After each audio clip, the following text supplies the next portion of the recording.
So if you've been experimenting with your chords, looking at some different chord extensions, such as seventh chords, or maybe you've been learning a new song, you may have stumbled across the chord of B seventh and wondered how you could play it. Now, there are two common shapes that we adopt when playing a B seventh chord, either the A seventh movable shape, barring at the second fret, or the movable E seventh shape, barring at the seventh fret. Now, as you can see, both of those chords are pretty tricky to hold, even for the most seasoned player, and they're incredibly hard to grab and play smoothly when putting them into a progression. But what if I told you there are a couple of great chord hacks that will enable you to play a B seventh chord with ease? Well, I'm going to show you how to play those right now. Now, this chord shape is based around the C seventh chord. If you hold a C major, open position C major, and add your little finger on the third fret of the G string,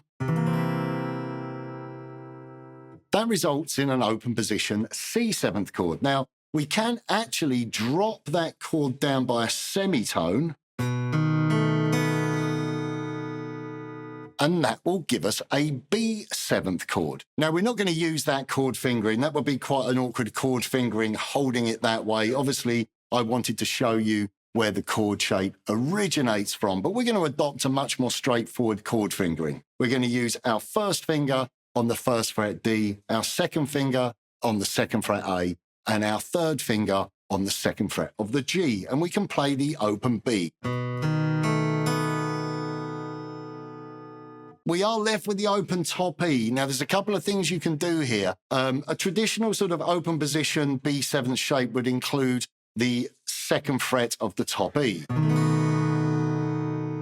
Now, that's quite a hard chord to get to, and the idea of these chord hacks is to make them as simple as possible. So we can just leave that open top E. Yes, it does change the chord slightly. It's not really a B7th chord if we include that open top E, but it will still function as a B7th chord.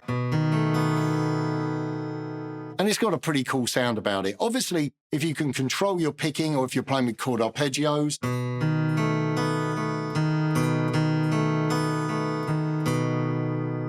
then you can just pick as far as the open B, and that will give you the B7th chord. But if you're strumming,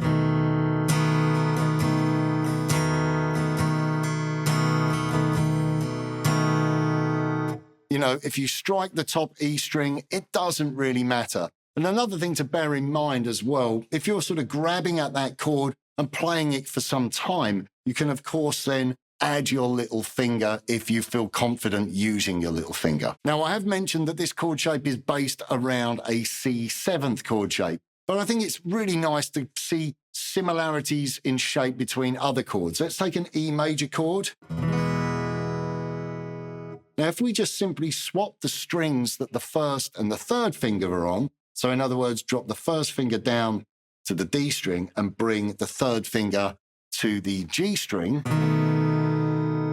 that gives us our B7th chord. So although this chord shape isn't based off of an E shape, you can actually see some similarities and relate the shape to a similar finger pattern as to when you play an E chord.